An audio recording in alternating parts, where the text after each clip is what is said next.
Ako nga pala si Grade 1 year ng OFW dito sa Taiwan.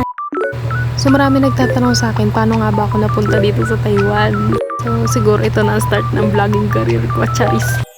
So nag-umpisa ako mag-apply sa Taiwan year 2020 pa. But then, bihira ako ma-select dahil the time. More on, ang kailangan nila is may experience na matagal na. Plus, dapat graduate ka at least 2 years. Experience kasi 6 months lang yung company ko, dalawa yon na factory. Vocation naman, graduate nga ako ng vocational kaso short course lang sa electronics. But then guys, hindi ako nawala ng pag-asa. So yun, fast forward. Year 2023, nang ma-select na ako dito sa company ko. Agency ko dito ay City Employment naman. And urgent hiring yung company ko.